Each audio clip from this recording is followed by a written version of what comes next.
Bienvenue dans Pause Sexo, le podcast qui parle de sexualité en toute liberté. Salut Céline. Salut Pascal. Tu es médecin, psychiatre, sexologue. Tu es aussi l'auteur de 2 livres sur le sujet, la sexualité masculine et féminine dans tous ses ébats, édités chez Fayard. Quant à moi, je suis à l'origine de plusieurs podcasts qui questionnent les relations, l'amour et la sexualité. Dans ce 2e épisode, on continue à parler du plaisir. Est-ce que le plaisir sexuel est une affaire de connaissance ? On va parler aussi de satisfaction sexuelle et découverte du plaisir. Donc on va commencer par la question du savoir. Est-ce que la connaissance peut permettre d'améliorer son plaisir ? Est-ce que le fait de connaître et de savoir peut nous permettre de prendre plus de plaisir ? Alors évidemment, moi je pense que oui. C'est une des raisons pour lesquelles j'ai écrit ces 2 bouquins, ces 2 livres sur le sujet. Donner des connaissances, un accès aux connaissances. Exactement, pour donner un accès aux connaissances et puis pour qu'il y ait donc un support, que les gens puissent aller chercher tout ce qu'ils ont besoin de savoir, tout ce qu'ils ont envie de savoir sur le sujet pour améliorer la connaissance de leur corps et connaître les chemins du plaisir. On nous apprend rien sur la sexualité plaisir. On nous apprend comment se reproduire en cours de SVT quand on est jeune. À la rigueur, dans les cours d'éducation sexuelle, quand ils ont lieu, on va nous parler de MST, de préservatifs, d'interdits. On va nous parler des dangers de la pornographie, etc. Mais à aucun moment, on va nous dire, voilà comment tu peux avoir du plaisir, comment tu peux avoir plus de plaisir et qu'est-ce qui va faire que tu vas avoir du plaisir. On ne nous parle pas de plaisir en termes de sexualité ou en termes d'éducation sexuelle. Évidemment que la question du savoir, c'est une question qui est importante. C'est un peu comme quand on apprend à jouer du piano. Au début, on peut avoir du plaisir juste à tapoter les touches. Alors moi qui adore le piano, moi j'adore taper sur les touches, etc. Il y a un plaisir. Mais ce plaisir-là est de toute façon beaucoup moins important que celui du pianiste qui va avoir travaillé sans relâche, qui va avoir l'expérience, qui va avoir appris, qui va avoir des connaissances et qui va arriver à jouer un morceau, qui va arriver à le mettre dans ce qu'on appelle une transe, donc un état de transe que les musiciens peuvent connaître, que toute personne qui pratique un art avec beaucoup de persévérance peuvent arriver à connaître et qu'on peut arriver à connaître aussi dans la sexualité, ce qu'on appelle la transe orgasmique, par exemple. C'est un art. Le plaisir peut être un art, oui. Il réclame, comme le piano, du doigté.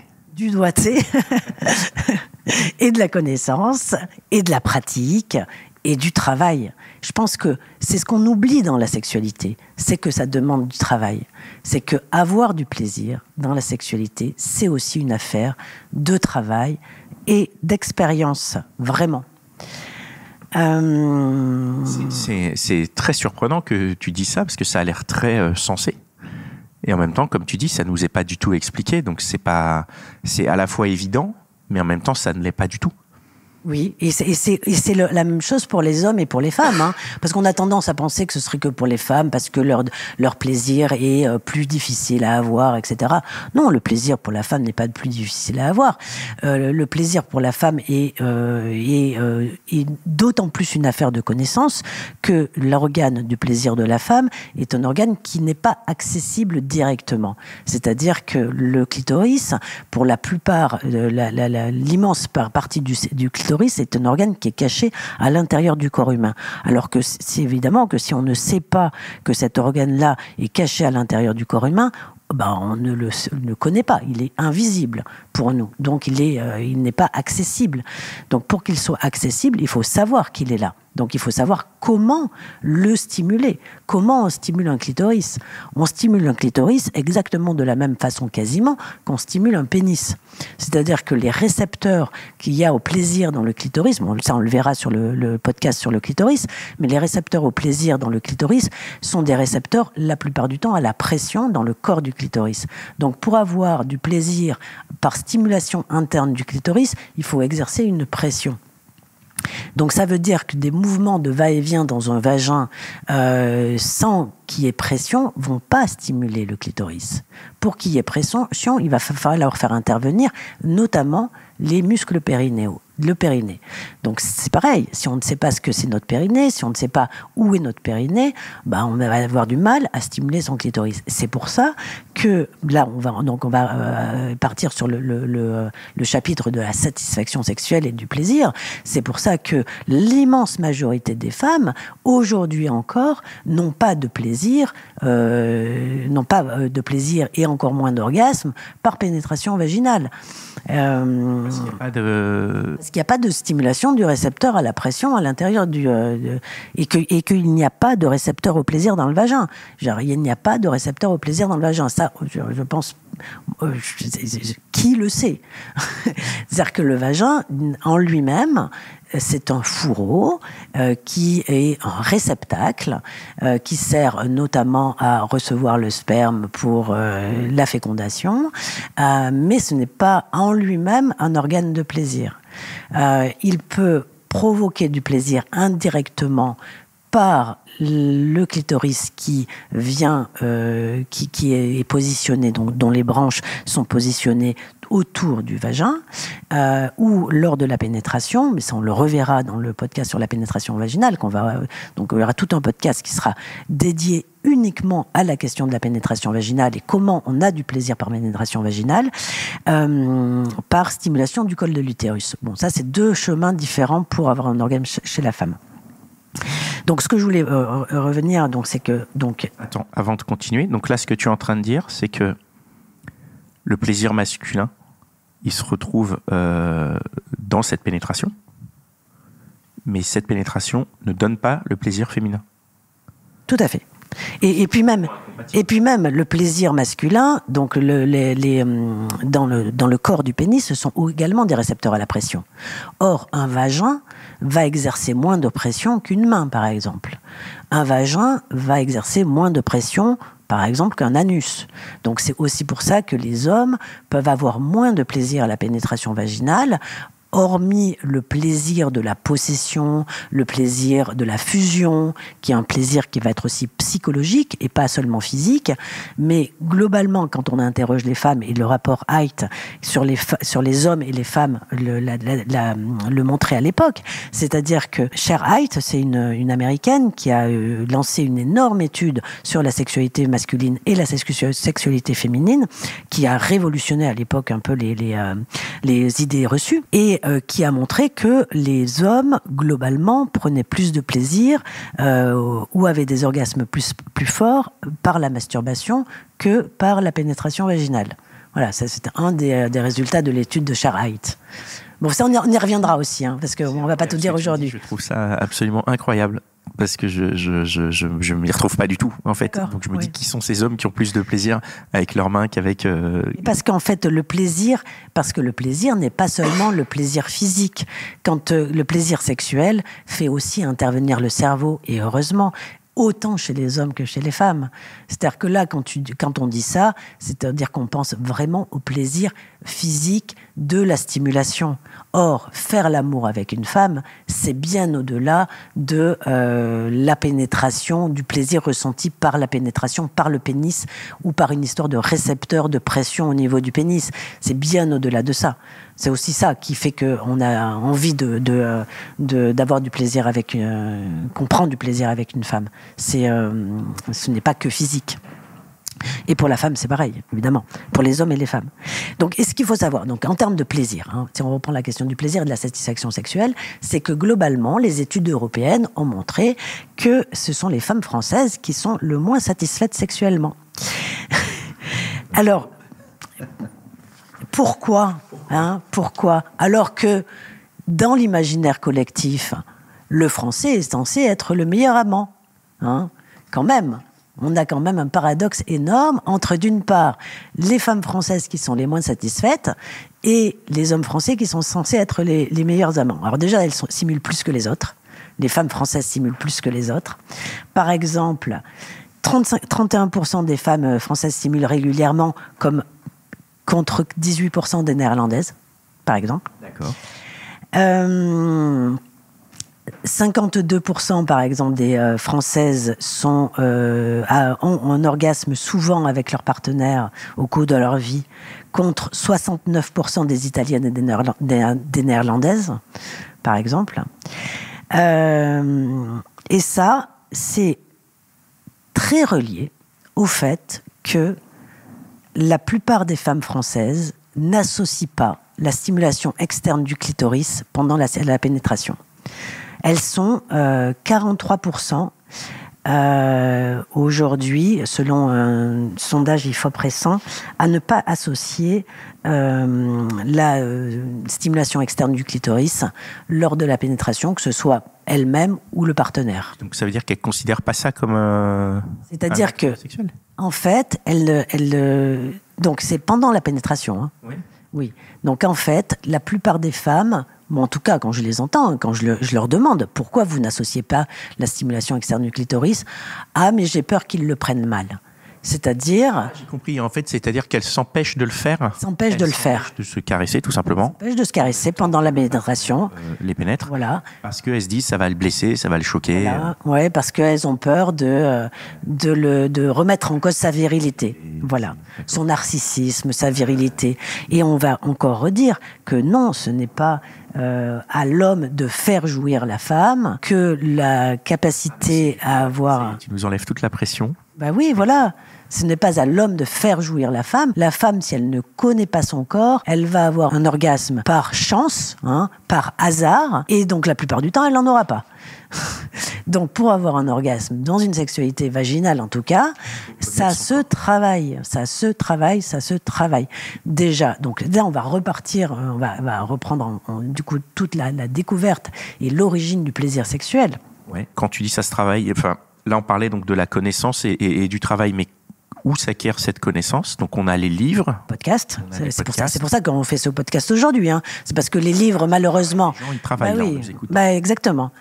Ils prennent du plaisir en travaillant. Voilà, parce qu'on peut aussi beaucoup prendre de plaisir en travaillant. Le travail est une source de plaisir. Devrait être une source de plaisir. Il peut l'être, si pour ceux dont c'est le cas, bravo. Et comment on travaille, donc on écoute des podcasts, mais comment on travaille concrètement? Ça veut dire quoi alors, comment on travaille sa sexualité la connaissance de son corps, de son plaisir en lisant des livres, en écoutant des podcasts, en regardant son corps fonctionner, en utilisant ses doigts, en utilisant des objets, en travaillant avec son partenaire, en communiquant avec son partenaire, en essayant plein de choses différentes, mais surtout en persévérant. C'est-à-dire que ce n'est pas parce qu'on a essayé une fois un truc que ça va fonctionner, notamment en ce qui concerne le vagin, ce qu'on appelle l'érogénicité du vagin. Donc ça, on en reparlera sur le podcast du vagin, mais on va là déjà en dire 2-3 mots. Ce qu'il faut savoir, c'est qu'effectivement, au niveau de la sexualité, la grande différence entre les hommes et les femmes, comme tout le monde peut le voir, c'est que l'homme a le sexe qui sort à l'extérieur du corps, donc il est visible tout de suite, et que la femme, lui, il n'est pas visible. Et donc, on va avoir un accès qui est différent. Donc pour les petits garçons et pour les petites filles, ce qu'il faut savoir, c'est qu'on touche notre sexe même in utero, c'est-à-dire qu'on commence à toucher nos organes génitaux in utero, qu'on commence dès le début de la vie, on commence à toucher nos organes génitaux. D'ailleurs, les mains, quand on est bébé, sont situées naturellement au niveau des organes génitaux. Naturellement, on va se toucher cette zone-là. Et on va toucher cette zone-là, on va éprouver du plaisir, puisque les zones génitales sont les plus pourvoyeurs de plaisir dans le corps humain. Donc on va éprouver du plaisir, le bébé va éprouver du plaisir. Alors c'est absolument pas un plaisir sexuel comme à l'âge adulte, évidemment, mais il va quand même éprouver du plaisir. Il y a même aussi des orgasmes qui sont décrits chez les nouveau-nés, qui ont été décrits chez les nouveau-nés, qui peuvent ressembler même parfois à des crises d'épilepsie, tellement c'est important. Donc, tout ça pour dire que la sexualité, le plaisir, en tout cas, c'est pas la sexualité, mais c'est le plaisir que l'on ressent lorsque l'on touche ces zones génitales, c'est quelque chose qui apparaît très tôt dans la vie de l'être humain et qui va se poursuivre tout au long de la vie sexuelle, de la vie affective et du développement de l'enfant. Et c'est donc des choses tout à fait normales. C'est-à-dire que c'est normal qu'un petit garçon ou qu'une petite fille se touche et se caresse à cet endroit. Alors il faut apprendre aux parents que c'est normal, que ça fait partie du bon développement psychologique et psycho-affectif de l'enfant, que la seule chose qu'il faut lui apprendre, que ça ne se fait pas devant tout le monde, que ça se fait quand on est seul dans sa chambre, etc. Et c'est comme ça que l'on va apprendre à son corps à mettre en place les circuits neuronaux entre les récepteurs au plaisir que l'on a dans nos zones génitales et notre cerveau et les zones de plaisir qui sont dans notre cerveau. Donc c'est vraiment l'expérience et la mise en place des circuits neuronaux qui vont faire qu'on va accéder au plaisir à l'âge adulte. Pour vous donner un exemple, par exemple, on sait très bien qu'aujourd'hui, si on met un cache devant un œil à un nourrisson, ça c'est des expériences qui ont été faites, donc pas chez les humains, mais si on met un cache devant un œil, le fait de enlever la stimulation, donc de ne pas voir, va rendre l'œil aveugle. C'est-à-dire qu'à un moment donné, ça ne va pas permettre la stimulation des récepteurs à la vision et la mise en place des circuits neuronaux de la vision. Donc l'œil deviendra aveugle. C'est un peu la même chose pour le plaisir. C'est-à-dire que c'est le fait de stimuler qui va permettre aux circuits neuronaux de se mettre en place. Donc il faut stimuler... Donc, autant dire que c'est plus facile pour un pénis que pour un vagin. Donc c'est plus facile pour un pénis que pour un clitoris. Et donc spontanément, c'est pour ça que les hommes, en général, ont beaucoup moins de problèmes à avoir du plaisir et un orgasme lors de la stimulation sexuelle que les femmes. C'est parce que leurs circuits neuronaux se mettent en place beaucoup plus rapidement et beaucoup plus facilement que chez les femmes. Et que, par exemple, les femmes, on sait très bien que l'immense majorité des femmes... aujourd'hui, les femmes se masturbent beaucoup plus fréquemment que dans le temps. Mais encore, elle reste beaucoup moins... la masturbation chez la femme, c'est beaucoup moins fréquent que chez l'homme. Elles sont moins à se masturber. Et quand elles se masturbent aussi moins que les hommes. Et qu'en plus, l'immense majorité des femmes ne se masturbent pas avec une pénétration vaginale. C'est-à-dire qu'il y a à peine 5% des femmes qui se masturbent par pénétration vaginale. Donc elles se masturbent juste par stimulation externe du clitoris. Voilà. D'accord. Donc juste par caresse du clitoris. Donc ça veut dire que le fait de ressentir du plaisir par pénétration du vagin, c'est quelque chose qui va prendre du temps, beaucoup de temps, et c'est aussi une des raisons pour lesquelles on dit aujourd'hui qu'une femme atteint sa pleine satisfaction sexuelle plutôt à partir de l'âge de 35-40 ans que 20 ans. Parce qu'en fait, il lui faut tout ce temps pour rattraper, entre guillemets, le temps perdu sur le garçon qui, lui, va commencer sa masturbation à l'âge de 12-13 ans et qui va avoir 10 ans de masturbation derrière lui, ou au moins 6-8 ans, 10 ans, lors des premiers rapports. Tout ça, c'est vraiment pour dire que le plaisir, oui, ça s'apprend, ça prend du temps, et ça ne va pas sans expérience et sans travail. Sans entraînement. Autre chose, comme on a vu l'importance dans le premier podcast des empreintes mnésiques, c'est que la question de la première fois est fondamentale. Si, dans notre expérience, on a une première fois qui est associée à la douleur en tant que femme, on va avoir cette empreinte mnésique qui va nous faire associer la sexualité à la douleur. Donc, malheureusement, encore beaucoup trop, on pense que la première fois est forcément douloureuse. Mais absolument pas. Absolument pas. Il n'y a pas de récepteur à la douleur dans le vagin. D'accord ? Donc, ça veut dire que s'il y a douleur, c'est les muscles du périnée qui sont trop contractés. Ça veut dire qu'on n'est pas prête, qu'on n'a pas été assez excité, qu'on n'a pas assez pris le temps, qu'on n'a pas vraiment de désir, voilà. Ça veut dire que c'était pas le moment. Donc il faut absolument dire aux jeunes femmes que la première fois est hyper importante, que si on prend du plaisir, pas forcément un orgasme, évidemment, puisque comme j'ai dit, c'est compliqué d'avoir un orgasme par pénétration vaginale, mais au moins prendre du plaisir. Ne pas avoir de douleur. Cette première fois va conditionner beaucoup la sexualité future. Parce que si on met une empreinte mnésique négative à la sexualité avec cette première fois, on va avoir du mal à Et il va falloir batailler pour remettre des empreintes positives par la suite. Donc autant que ça se passe bien dès la première fois. Ouais. Et il faut dire aux hommes, aux garçons, non, la première fois d'une fille ne doit pas faire mal. Si elle a mal, il faut arrêter tout de suite. Et il faut détendre, prendre son temps, y revenir, faire autre chose, faire des choses qui procurent du plaisir, caresser les seins, caresser la nuque, chercher des zones érogènes, partir à la découverte du corps, explorer, etc. Sortir de l'empressement de la première fois, parce que je pense que c'est ça qui caractérise. On a une pression, oui. Cette espèce de pression, cette espèce sociale, ouais. il faut que ça ait lieu, donc on y va. En plus, bon, pas pour peu c'est une première fois, donc on sait pas comment faire, donc.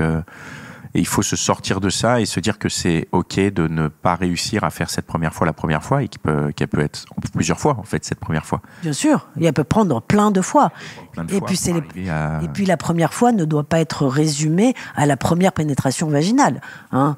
Il y a plein de premières fois dans notre vie, et plein de premières fois, et puis toutes les premières fois qui seront liées aussi à la découverte d'une zone érogène, par exemple, qu'on n'avait jamais imaginé jusque-là.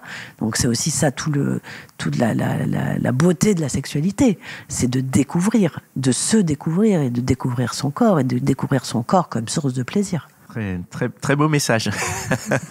J'aime beaucoup.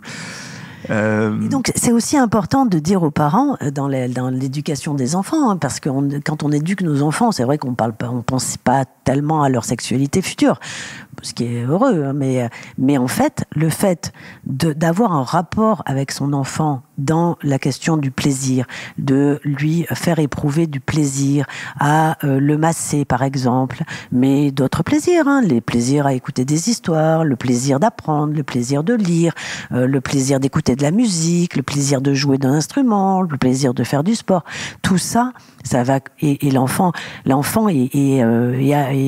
comment dire, ne demande que ça, d'avoir des sources de plaisir. Plus on va lui donner du plaisir, plus on va l'encourager dans ses expériences, plus on va faire un adulte qui va être ouvert à sa capacité à recevoir du plaisir et à donner du plaisir. Et donc un adulte qui sera dans une relation où il n'aura pas de difficulté à donner et à recevoir. Parce qu'on voit aussi beaucoup de personnes qui arrivent à donner du plaisir, mais qui ont beaucoup de mal à recevoir. Donc il y a beaucoup de femmes, notamment comme ça, qui ont beaucoup de facilité à donner du plaisir à l'autre, à donner, à faire plaisir, voilà, mais qui sont très mal à l'aise ou très bloquées dans le fait de recevoir. Et ça, c'est pareil, c'est lié à l'éducation, à l'empreinte amnésique ou à... L'éducation, à l'empreinte amnésique, et puis à plein de modes de fonctionnement psychologiques, à plein d'histoires de vie. Bon, c'est très complexe, mais à expliquer comme ça en 2 mots, mais on trouve des raisons en tout cas. Mais ça peut évoluer. Bien sûr, heureusement. Tout peut changer, tout peut évoluer. Bah, heureusement, sinon je ne ferais pas ce métier-là. Parce que mon métier, c'est quand même d'aider les gens à sortir de leur schéma qui les bloque, ouais, qui les rend malheureux, qui les inhibe. Donc évidemment, tout peut changer. Et il y a beaucoup de relations d'ailleurs qui nous font changer. On change dans la relation. C'est la relation à l'autre qui nous fait changer. Parce que même ce qui fait qu'on évolue dans une thérapie, c'est pas tellement la forme de thérapie, c'est la relation thérapeutique. C'est ce qu'on appelle l'alliance thérapeutique. C'est tout ce qui se passe à l'intérieur du cadre de la thérapie et de la relation au thérapeute qui fait que progressivement les choses vont se changer. Et c'est beaucoup en lien, alors on pense que c'est beaucoup en lien aussi avec les neurones miroirs, enfin, la capacité qu'a le cerveau de modifier son fonctionnement cérébral et de cette plasticité neuronale dont je parlais dans le premier podcast pour changer et évoluer dans sa relation à l'autre. Bon, ça explique plein de choses, notamment pourquoi dans les schémas amoureux, on a tout le temps tendance à répéter la même chose, par exemple. Parce que notre cerveau est ainsi construit qu'il se fait et il se construit dans la relation à nos figures d'attachement principales et secondaires dans notre petite enfance. Ce qu'il faut savoir, c'est que quand on n'est pas fini. L'être humain, il n'est pas fini quand il naît. Les spécialistes, les scientifiques ont montré que grosso modo, pour qu'un petit humain soit fini, il lui faudrait quelque chose comme 24 mois ou 18 ou 24 mois de grossesse, je sais plus. Donc quand on n'est pas fini. Le cerveau, il est loin d'être fini. Tout ça, tous ces schémas, tous ces fonctionnements neuronaux, toutes les connexions neuronales vont se mettre en place dans nos 6 premières années de vie, grosso modo. Et on va toujours vers ce que l'on connaît. Le plaisir, même en termes de plaisir, on va vers ce que l'on connaît. Donc on va vers ce que l'on connaît. Et c'est pour ça qu'on répète souvent les mêmes schémas relationnels. Donc, les schémas relationnels que l'on reproduit sont liés à ce qu'on vit dans les 6 premières années de notre vie. Grosso modo. Et qui sont liés par rapport à... Oui, mais après, il y a plein de schémas différents. Mais en gros, c'est ça, c'est une reproduction, c'est une reproduction biaisée, puisqu'il y a des filtres entre les 6 premières années. C'est une répétition, c'est une tentative de répétition. C'est une répétition, ce qu'on appelle inconsciente, puisqu'en général, on n'a plus conscience de ce qui s'est passé entre 0 et 6 ans, ou entre 0 et 3 ans.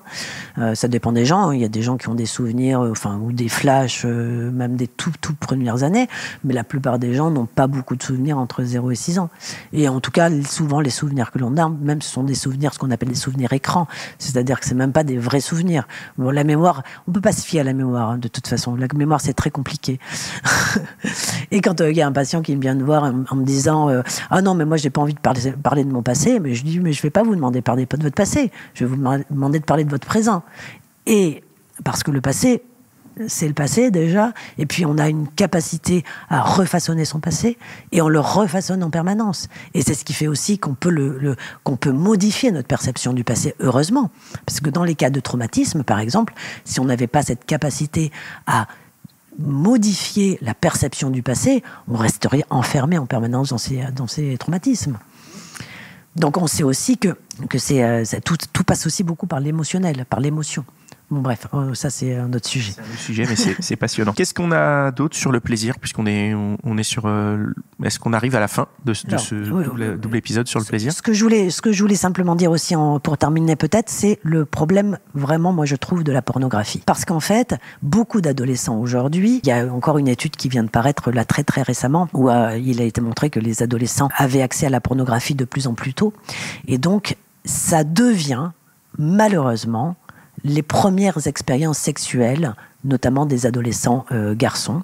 Et leurs premières expériences sexuelles, donc leurs premières expériences de plaisir, donc leur première empreinte mnésique d'une sexualité adulte, va être construite sur le visionnage d'images pornographiques.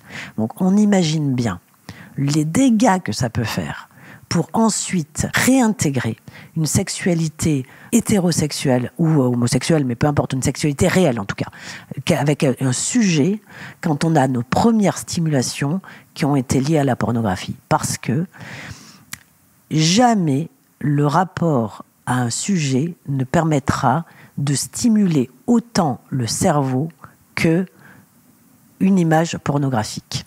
Donc, ça nous amène à des générations qui vont avoir du mal à avoir du plaisir, à avoir du désir, et on voit déjà les problèmes que ça entraîne, c'est-à-dire des jeunes hommes qui viennent nous consulter parce qu'ils n'arrivent plus à avoir d'orgasme, par exemple. Alors qu'ils sont jeunes, quoi. Ah ben, ils sont jeunes, ils ont 25, 30 ans, ils n'arrivent plus à avoir d'orgasme, parfois ils ont du mal avec l'érection. C'est lié au visionnage de pornographie, Oui, bien sûr, beaucoup. Pas que, évidemment. C'est quoi le lien ? C'est-à-dire trop de porno, ça tue des trucs neuronaux, Non, mais en fait, c'est comme l'alcool, par exemple. Tu bois un verre, ça te fait plaisir, tu sécrètes ta dopamine, et puis tu rebois un verre, puis un autre verre, et puis au bout d'un moment, pour avoir le même plaisir, il te faut 3 verres, et puis au bout d'un moment, pour avoir le même plaisir, donc la même sécrétion de dopamine, il en faut 5, c'est pareil. C'est-à-dire que là, la pornographie, pour avoir le plaisir au départ, il faut juste voir un sein, et puis, je sais pas, 1 an après, ou 6 mois après, peu importe, ça dépend aussi de ta consommation, en fait.